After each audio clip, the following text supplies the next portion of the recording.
Ah les filles, comment ça va? On a fait des bons œufs ce matin?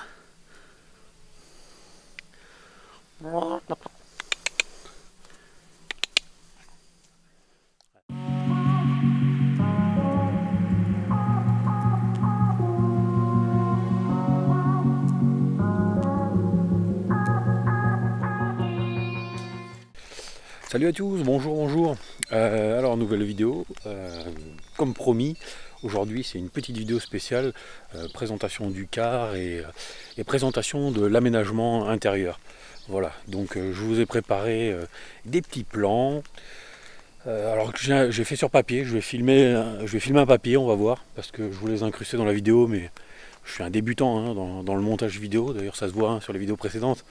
Hein, j'apprends à me servir des logiciels de montage. C'est pas simple et je sais pas encore comment trop incruster une image en deuxième plan, bref. Donc je filmerai un plan papier, voilà. Et je vais vous expliquer un peu le détail de l'aménagement et voilà quoi. Je vais vous faire un petit tour aussi du car, montrer un peu comment il est quoi. Voilà. Et puis, ah oui tiens, deux infos. Donc j'oublie. Première info, j'ai acheté un micro. J'ai acheté, oui, toi. Oui, toi. Ah oui, toi là, toi, oui. Toi qui m'as laissé plusieurs commentaires en me disant chaque fois on n'entend rien, ça arrache les oreilles. Hein. Voilà, j'ai pensé à toi, j'ai acheté un micro. Alors un petit micro, hein, c'est un micro Rode. Voilà, apparemment c'est une bonne marque de micro, je sais pas, j'y connais rien. Euh, on verra. On va voir si le son est meilleur pour vous. Si c'est meilleur d'ailleurs, n'hésitez pas à me le dire. Hein, parce que vous n'avez pas hésité à me dire que le son était pourri, n'hésitez pas à me dire qu'il est bon. Voilà, et donc ça c'était le premier point. Et le deuxième point, je sais plus. Merde, c'est quoi? Qu'est-ce qu'il fallait que je vous dise? Ah oui, pour les vidéos. Pour l'instant, il y a 3 vidéos, il y a la quatrième qui est celle-ci. J'ai sorti les vidéos un peu à l'arrache, hein, c'est-à-dire que quand j'avais fini, je les balançais comme ça sur YouTube. Je vais être assez régulier, je vais poster en gros, voilà, je vais poster une vidéo tous les vendredis avec les aventures de la semaine. Alors à quelle heure, j'en sais rien, mais ça sera dans la journée, ça sera la surprise. Et donc tous les vendredis il y aura une vidéo. Et si j'ai le temps, et que j'ai du contenu surtout, hein, peut-être le lundi, le mardi, le mercredi, je sais pas, de temps en temps, en surprise comme ça, une petite vidéo spéciale hors série, si j'ai de quoi faire. Voilà, je vous laisse avec mon explication des plans. Allez. Bon alors voilà l'aménagement intérieur. Alors, je fais un petit plan. J'espère que vous allez bien voir. Donc, comment ça se présente? Alors ça, c'est la partie intérieure, ok, vue de dessus, hein, vous avez bien compris. Donc là, ici, on va avoir un lit. Donc en bout, hein, à l'arrière du bus, on va avoir le lit en adulte, en 140 par 190, qui sera dans le sens de la longueur, comme ça, avec au bout un dressing. Alors l'avantage avec ce car qui a la porte à l'arrière, au début, j'avais un peu peur que le lit ne puisse pas rentrer. Et en fait, ça fait pile, on a 149 cm là pour un lit en 140. Quoi. Enfin, voilà, 145 avec le sommier. Donc impeccable, ça passe. Là ici, je vais mettre des rangements. Je vais fabriquer, je pense, comme une petite armoire qui s'ouvrira. Alors je ne sais pas si ça s'ouvrira par l'intérieur des lits ou par devant. Par le côté couloir, on verra. Après ici, il y aura le lit superposé pour les enfants. Juste à côté, les toilettes. Donc les toilettes qui seront dans le car, ça va être des toilettes sèches hein, pour tout simplifier. Là, on va arriver dans la partie cuisine. Donc là, on a un emplacement pour le frigo avec un plan de travail en L. Alors légèrement, hein, ça dépassera voilà, il y aura un dépassement de 30 cm à peu près. 35 cm exactement. Parce que je ne peux pas le faire aller plus loin, parce que en fait, dans les normes, il faut qu'il y ait un passage minimum de 40, c'est 45 ou 50 cm. Bref, moi j'ai compté 50 cm. Quoi. Donc en fait, depuis le poste de conduite qui est là, tout le couloir, tout ça, vous avez toujours plus de 50 cm de passage pour accéder aux issues de secours, donc à la porte arrière et à la porte avant qui est là. Voilà. Donc un plan de travail en L, et après par derrière, juste derrière un canapé clic-clac. Donc pourquoi un clic-clac? Pour pouvoir le convertir en un lit de place. Quoi. Voilà. Donc de l'autre côté, on a les 8 places passagers, et c'est les ronds bleus là. Donc, entre les places passagers, vous avez des tables Donc ça va être des tables en fait qui vont être fixées sur charnière contre la paroi, avec un pied amovible côté couloir en fait. Et ces tables là, je veux faire en sorte qu'elles puissent être relevées et pour transformer, si vous voulez, en fait les places en lit, en fait. Avoir la possibilité de transformer en lit, c'est-à-dire en mettant une planche par exemple posée sur les rebords des sièges et pouvoir mettre un lit par-dessus de place pour avoir un couchage double en plus, quoi. Voilà. Donc là ici je mettrai un petit meuble de rangement avec un petit écran plat pour les dessins de nuit, pour les trucs comme ça, quoi, hein. Voilà. En face, juste à côté, un plan de travail. Donc ça sera la continuité en fait de la cuisine qui sera en deux parties. D'un côté, le plan de travail en L en haut, et en bas, on aura un autre petit plan de travail et puis l'évier avec la gazinière juste à côté. Voilà. Alors là, en violet à côté, je ne sais pas si on le voit bien, mais en fait, c'est un petit local technique. Voilà, c'est un endroit, c'est le lieu où va se trouver le chauffe-eau et la bouteille de gaz. Donc ça sera un caisson qui sera étanche, où il y aura une aération basse et une aération haute sur l'extérieur en fait. Voilà. Et un caisson étanche parce qu'il contiendra donc des éléments du circuit de gaz. C'est-à-dire voilà pourquoi j'ai choisi de mettre le chauffe-eau et la bouteille de gaz à cet endroit-là, c'est parce que en fait on a la gazinière d'un côté et vous devez voir ici la mini baignoire. Voilà, donc pour l'eau chaude en fait, hein, pour le gaz pour l'arrivée de la gazinière, l'eau chaude pour l'évier et l'eau chaude pour la douche, la baignoire, quoi. Voilà. Au niveau de la douche, j'ai hésité. Et en fait, j'ai fait le choix de ne pas mettre une douche parce que j'ai vu sur d'autres aménagements de car, souvent les gars galèrent. Parce qu'en fait, la douche, si le car n'est pas de niveau, l'écoulement de l'eau se fait pas correctement. Puis j'ai 2 enfants et les enfants, il y a des fois plus d'eau à côté que dans la douche. Donc du coup, j'ai cherché, j'ai trouvé des mini baignoires. En fait, c'est ce qu'on appelle des baignoires assises. C'est-à-dire que ouais, c'est une baignoire qui fait 1 mètre de long par 70 de large. Et vous avez comme une marche à l'intérieur. En fait, c'est une baignoire où on est assis, quoi. Une baignoire assise d'ailleurs, ça s'appelle. Voilà. Et au moins de chances que l'eau passe à côté avec les enfants. Et puis surtout, si le car n'est pas de niveau, l'eau elle reste au fond, quoi. Voilà. Et puis dès qu'on redémarre le car, l'eau s'évacue. Voilà. Donc à côté là, à côté ça va être la partie salle de bain en fait, hein, collée. Donc là en fait, ça sera fermé, il y aura une cloison tout autour là comme ça, toc, avec une porte ici. Hop. Et donc il y aura la mini baignoire là, la salle de bain là. Et là, il y aura un petit lavabo avec un petit miroir. Tout simple, quoi. Voilà. Et donc, on a fait le tour.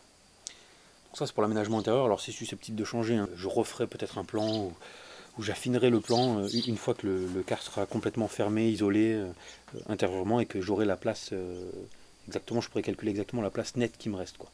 Voilà. Donc, ça sera susceptible d'être modifié dans le futur. Après, alors pour la partie extérieure.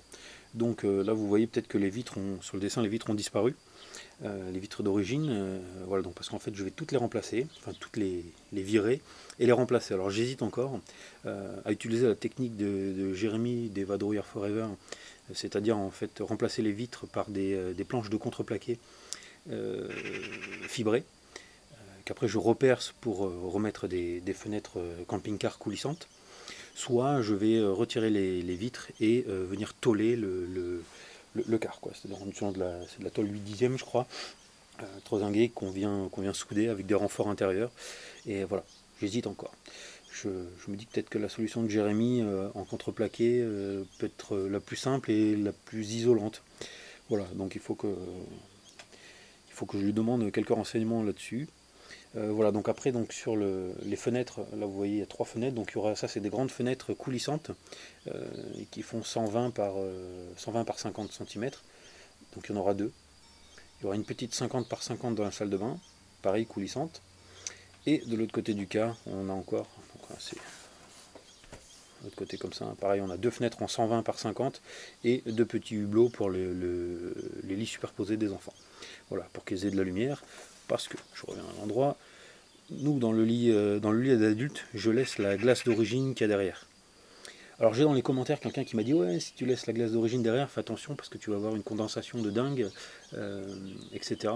Alors je me suis renseigné, j'ai appelé une entreprise qui fait des films des films spéciaux pour les vitrages, et ils ont un film anti-condensation.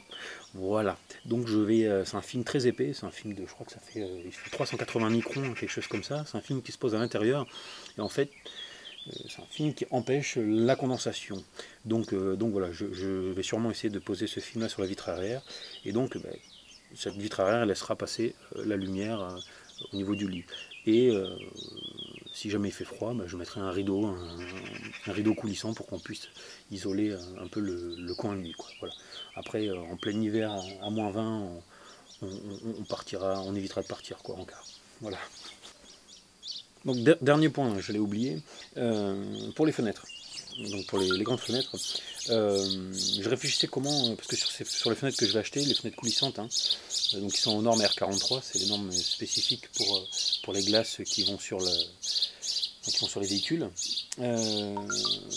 Ces vitres-là ne sont pas équipées de moustiquaires. Voilà, je vais y arriver. Donc j'ai cherché un peu, en fait j'ai trouvé sur un site internet des moustiquaires sur cadre en alu, des moustiquaires coulissantes qu'on se sert pour les fenêtres de maison, hein. Et en fait je vais installer donc à l'intérieur des moustiquaires coulissantes avec un système rétractable, quoi. Voilà, sur toutes les fenêtres du car, quoi. Sauf les deux petits hublots qui seront fixes, qui ne s'ouvriront pas. Voilà, donc je crois que j'ai fait le tour.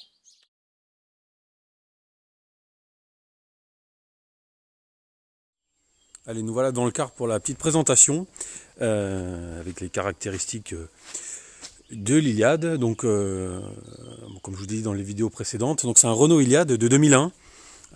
Voilà, c'est le modèle TE. Il a 680 000 km au compteur. Et c'est un moteur dessus, c'est un moteur Renault, c'est un moteur de 302 chevaux. Voilà. Alors, on va aller voir ça.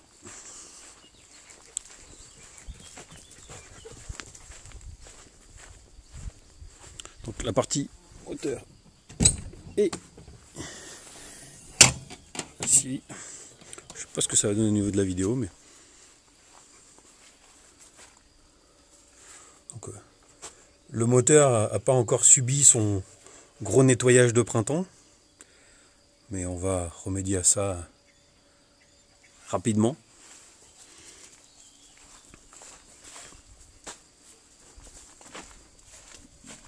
Alors après, la particularité de ce modèle, et ce qui m'a poussé d'ailleurs à choisir ce car-là, c'est que il a une porte arrière qui se trouve après l'essieu arrière. En général, on trouve toujours les Iliad, la plupart du temps, on les porte juste avant l'essieu. Du coup, ça fait une coupure en plein milieu, alors que là, le gros avantage, voilà, c'est d'avoir la porte complètement à l'arrière, ce qui fait un gain de place pour l'aménagement. Alors j'avais un peu peur au début que justement la porte arrière m'empêche de mettre le lit à l'arrière, mais en fait on a pile la place. Voilà, le lit fera 1,40 par 190 et là on a 149 cm. Voilà, jusqu'à la baguette, mais si on voit jusqu'à cette baguette là, on a donc presque au ras de la porte, hein, on a 149 cm. Voilà, donc le lit va rentrer.